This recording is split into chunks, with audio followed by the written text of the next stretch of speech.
देखो, ये कालखंड है 1919 का। अब समझोगे, इसके प्रीवियस वीडियो में हम क्या बतलाए थे कि खेड़ा सत्याग्रह हो चुका था। खेड़ा सत्याग्रह में महात्मा गांधी जो सत्याग्रह का प्रयोग था वो सत्याग्रह का प्रयोग कर चुके थे। 1917 में चंपारण सत्याग्रह, 1918 की 2 घटना, अहमदाबाद मिल मालिक मजदूर विवाद और तुम्हारा खेड़ा का सत्याग्रह, 3 माने 17 में 1 चंपारण सत्याग्रह और 18 की 2 घटना, अहमदाबाद मिल मालिक मजदूर विवाद और खेड़ा सत्याग्रह। इन तमाम आंदोलनों से गांधी की लोकप्रियता का ग्राफ चरम पर था। समझ में आ गया? और लोगों ने इस चीज़ को बेहतर तरीके से जान लिया कि गांधी हुकूमत को घुटने पर ला सकते हैं। मतलब पहले गांधी के बारे में लोगों ने सुना था जब वो अफ्रीका में थे, लेकिन अब पहली बार लोगों को लगा और ये विश्वास जगा कि गांधी की रणनीति क्या है, सत्याग्रह का उनका तरीका क्या है। चंपारण सत्याग्रह उसका उत्कृष्ट उदाहरण है। और इधर ब्रिटिश हुकूमत फंसी हुई थी 1914 के प्रथम विश्व युद्ध में। कारण क्या था कि 1914 में जब प्रथम विश्व युद्ध चल रहा था तो ब्रिटिश हुकूमत को इस बात का भय था कि अगर विश्व युद्ध के दरमियान आवाम की आम जनता तूफान खड़ा कर दे, भारत की आज़ादी के लिए कोई कोहराम मचा दे, तो एक साथ एक ही हुकूमत 2 जगह को नहीं संभाल पाएगा। प्रथम विश्व युद्ध में वो भाग ले कि भारत के स्वतंत्रता संग्राम को कंट्रोल करे। इसलिए अंग्रेजों ने एक वादा किया था।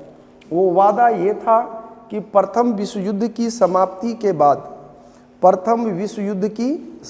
के बाद आवाम की आम जनता को निश्चित रूप से कुछ संवैधानिक अधिकार प्रदान किया जाएगा। ये कहना था, ये मानना था किनका? ब्रिटिश हुकूमत का। आवाम की आम जनता को उसने वादा किया था कि प्रथम विश्व युद्ध की समाप्ति के बाद आपको संवैधानिक अधिकार प्रदान किया जाएगा। प्रथम विश्व युद्ध 1918 में समाप्त हुआ और जब प्रथम विश्व युद्ध 1918 में समाप्त हुआ तो आवाम की आम जनता इस बात को आस लगाए बैठी थी कि युद्ध की समाप्ति के बाद आवाम की आम जनता को संवैधानिक अधिकार प्रदान किया जाएगा।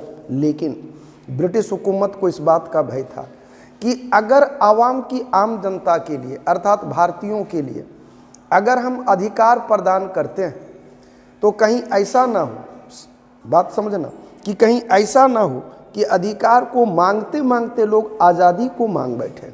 सीन समझ में आया? कि अंग्रेजों ने ये वादा किया था कि प्रथम विश्व युद्ध की समाप्ति के बाद हम आपको संवैधानिक अधिकार प्रदान करेंगे, लेकिन ब्रिटिश हुकूमत के अंदर इस बात का भय था कि अगर संवैधानिक अधिकार हम सचमुच में दे देते हैं तो कहीं ऐसा ना हो कि अधिकार मांगते मांगते लोग आज़ादी की मांग कर बैठे। तो उसको एक ऐसा राजनीतिक दस्तावेज तैयार करना था जिसमें लगे कि वाकई अंग्रेजों ने भारतीयों के हितों की पूर्ति के लिए कदम उठाया है। बात समझ में आया? लेकिन अंदर से वो इस कदर खोखला हो कि उसमें अधिकार में भी अधिकार नाम का कोई चीज़ ना हो। बात समझ में आया? ये किसकी सोच है? अंग्रेजों की, कि अधिकार का पैकेजिंग ऐसा दिया जाए जिसमें अधिकार नाम का कोई चीज़ ना हो। तो इसको 2 व्यक्तियों ने तैयार किया। भारत का सचिव मॉन्टेग्यू, ये अलग नाम है, और भारत का वाइसराय चेम्सफोर्ड, और यही पैकेजिंग कहलाया मॉन्टेग्यू चेम्सफोर्ड सुधार। क्या कहलाया? मॉन्टेग्यू चेम्सफोर्ड सुधार। ये किन परिस्थितियों में लाया इसका हमने जिक्र किया। अब है कि ये लाया क्यों, जरा इसको समझना, ठीक है? 1909 में अंग्रेजों ने जो मार्ले मिंटो सुधार दिया था, उस मार्ले मिंटो सुधार में मुसलमानों को पृथक निर्वाचन दिया गया था कि उम्मीदवार खड़ा होगा वो मुसलमान होगा और वोटर भी मुसलमान होगा। ये पैकेजिंग कब का है? 1909 का। 1909 के बाद भारत में राजनीतिक गतिविधियां तेजी पकड़ी। 1911 में दिल्ली दरबार का आयोजन हुआ। 12 में भारत की राजधानी कलकत्ता से दिल्ली ले आई गई। 13 में तुमने देखा कि गदर पार्टी की स्थापना हुई। 14 में जो है प्रथम विश्व युद्ध की शुरुआत हुई। मतलब कहने का यह है कि गांधी के आगमन के बाद और 1909 के बाद भारत में राजनीतिक सरगर्मियां चरम पर थीं। राष्ट्रीयता दिन प्रतिदिन फैलता चला जा रहा था। अगर भारतीयों को कोई राजनीतिक अधिकार प्रदान नहीं किया जाता तो यहाँ कोहराम होता। सीन समझ में आया? अब अंग्रेजों को ऐसा पैकेजिंग देना है जिस पैकेजिंग में लगे कि अंग्रेजों ने अधिकार दिया है, लेकिन उसके अंदर अधिकार नाम का कोई चीज़ ना हो। ये सीन समझ में आ गया? अब सवाल यह है कि अंग्रेजों ने जो ये पैकेजिंग तैयार किया उसने क्या क्या दिया मॉन्टेग्यू चेम्सफोर्ड सुधार में, और उसको देने के पीछे की मानसिकता क्या थी, सोच क्या थी। तो सोच विश्लेषण का टॉपिक होगा और क्या क्या दिया ये वर्तमान टॉपिक होगा। तो पहला इंपॉर्टेंट चीज कि मॉन्टेग्यू चेम्सफोर्ड सुधार में दो नाम आया, भारत सचिव मॉन्टेग्यू और भारत का वाइसराय चेम्सफोर्ड। भारत सचिव मॉन्टेग्यू और भारत का वाइसराय चेम्सफोर्ड, ये दोनों ने मिलकर एक पैकेजिंग तैयार किया जो मॉन्टेग्यू चेम्सफोर्ड सुधार के नाम से जाना जाता है। सुधार इस कंडीशन में दिया, चूंकि हमने अभी पुनः बार बार दोहरा के कह रहे हैं कि अंग्रेजों ने वादा किया था कि युद्ध की समाप्ति के बाद हम अधिकार देंगे। अगर कहने के बाद अधिकार नहीं देता तो आवाम जन आंदोलन करती, और अगर वाकई में सच्चे दिल से अंग्रेज दे देता तो डर था कि कहीं राष्ट्रीयता नहीं फैल जाए, कहीं आज़ादी की ना मांग कर बैठे।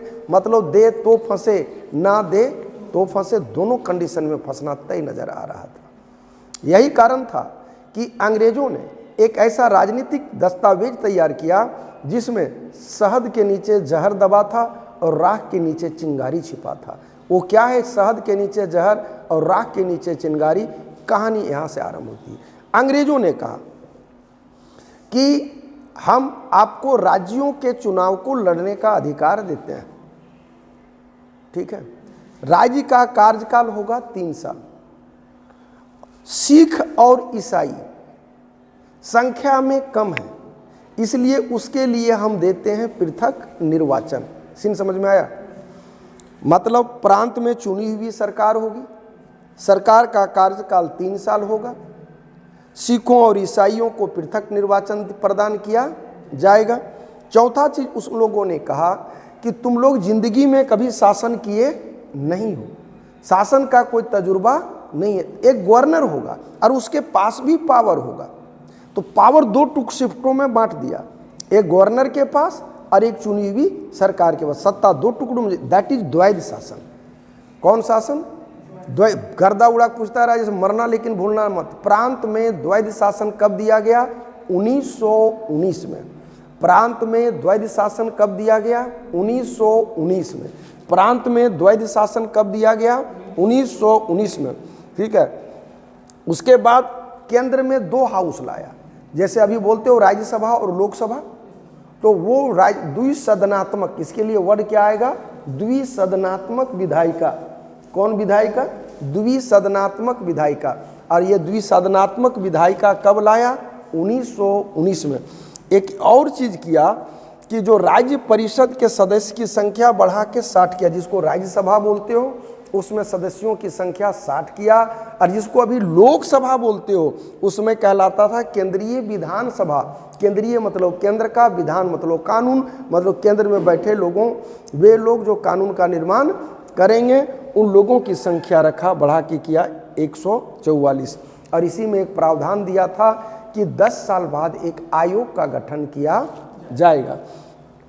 देखो क्या क्या बातें आ गई मॉन्टेग्यू चेम्सफोर्ड सुधार में। पहला चीज कि राज्यों में चुनी हुई सरकार होगी, किताबी भाषा में जाना नहीं है, राज्यों में चुनी हुई सरकार होगी, सरकार का कार्यकाल 3 साल होगा। कौन लोग चुनेगा? तो अंग्रेजों ने कहा कि अच्छे लोग चुनेंगे, मैंने सबको वोट देने का अधिकार नहीं होगा। इसके लिए वर्ड आया सीमित मताधिकार। कौन मताधिकार? सीमित मताधिकार। कौन मताधिकार? सीमित। राज्य में चुनी हुई सरकार होगी, सरकार का कार्यकाल 3 साल होगा, सीमित मताधिकार होगा। डन है। प्रांत में द्वैध शासन होगा, प्रांत में द्वैध शासन होगा। द्विसदनात्मक विधायिका होगी, मतलब केंद्र में। कहाँ पे? केंद्र में कितने सदनात्मक, द्विसदनात्मक। आम बोलचाल में अभी क्या बोलते हैं, राज्यसभा और लोकसभा। राज्यसभा में कितने मेंबर होंगे, 60, और लोकसभा में कितने होंगे, 144। और इतना अधिकार देने के बाद 10 साल बाद एक आयोग का गठन किया जाएगा, जो आयोग यह निर्णय करेगा, यह देखेगा कि अब और भारतीयों को कितना अधिकार दिया जाना चाहिए। डन है, ये रटाया, सब मरना, लेकिन 2 चीज नहीं भूलना, प्रांत में द्वैध शासन, सिखों और ईसाइयों को पृथक निर्वाचन। क्या क्या बोले, प्रांत में द्वैध शासन, सिखों और ईसाइयों को पृथक निर्वाचन। प्रांत में द्वैध शासन, सिखों और ईसाइयों को पृथक निर्वाचन। प्रांत में द्वैध शासन, सिखों और ईसाइयों को पृथक निर्वाचन। डन है, हाँ या ना, रटा गया। क्या क्या हुआ, प्रांत में चुनी हुई सरकार होगी, सरकार का कार्यकाल 3 साल होगा, सीमित मताधिकार होगा, द्वैध शासन होगा, सिखों और ईसाइयों को पृथक निर्वाचन होगा, राज्यसभा में 60 मेंबर, लोकसभा में 144 मेंबर, 10 साल बाद एक आयोग का गठन होगा। अब बतलाओ, अंग्रेज माइक चोंगा लगा करके ये डिक्लेयर कर सकता है कि नहीं कि मैंने अपने वादा के मुताबिक राज्यों में चुनी हुई सरकार कायम कर दी, सरकार का कार्यकाल 3 साल दिया, और हमसे बड़ा एहसानमंद कौन व्यक्ति हो सकता है यारा। हिंदुस्तान की सरजमी पर सिख और ईसाई की तादाद बहुत कम है, तो सिख और ईसाई भी अपनी आवाज़ उठा सके, इसके लिए मैंने पृथक निर्वाचन दे दिया।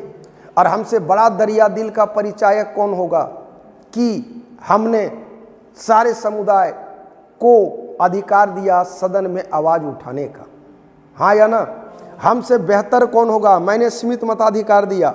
सीमित मताधिकार की परिभाषा ये अंग्रेज डिफाइन करेगा।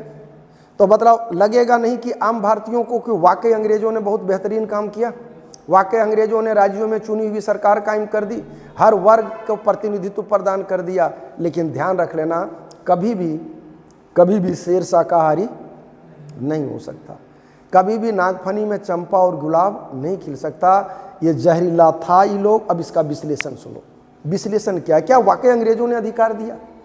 तो जवाब होगा बिल्कुल नहीं दिया। अधिकार के नाम पर भारतीयों को मूर्ख बनाया। वो कैसे, सो सुनो। सीमित मताधिकार, कम ही लोग वोट देंगे। सवाल यह है कि वोट देंगे कौन? तो कहा कि वोट वो लोग देगा, वोट वो लोग देगा जो लोग जागरूक हैं। तो जागरूकता की परिभाषा क्या कि वो जो लोग टैक्स देगा। बतलाओ, जितना जमींदार है, पूंजीपति है, ये लोग टैक्स पेयर वर्ग है। और ये लोग कौन है? अंग्रेज समर्थक है। तो वोटर सब कौन हो रहा है? अंग्रेज। तो चुना के कौन जाएगा? अंग्रेज समर्थक। भारतीय ही जाए लेकिन रहेगा अंग्रेज समर्थक। तुम ही बताओ, सिख और ईसाई संख्या में कम था कल तक, आज सिख और ईसाई को पृथक निर्वाचन दे दिया। सिख और ईसाई को लगेगा कि नहीं कि या अंग्रेज तू खुदा से कम नहीं है। अगर तू ना होते तो पृथक निर्वाचन ना होता, और पृथक निर्वाचन ना होता तो मैं कभी भी हम लोग विधायिका में कदम रख नहीं पाते। तो कल तक वो भारत के थे, भारतीय समर्थक थे, लेकिन आज वो कट्टर अंग्रेज समर्थक होगा कि नहीं? और वो लोग चाहेगा कि नहीं कि ताउम्र अंग्रेजों की सत्ता भारत में बनी रहे, हाँ या ना? तो बतलाओ, शहद के नीचे जहर छिपा था कि नहीं? और इस चीज को कोई आसानी से पकड़ पाएगा क्या है? अब जरा देख लो, अब थोड़ा सा पोत देते हैं, नहीं पोतेंगे तो लगेगा कि पढ़ाए ही नहीं है।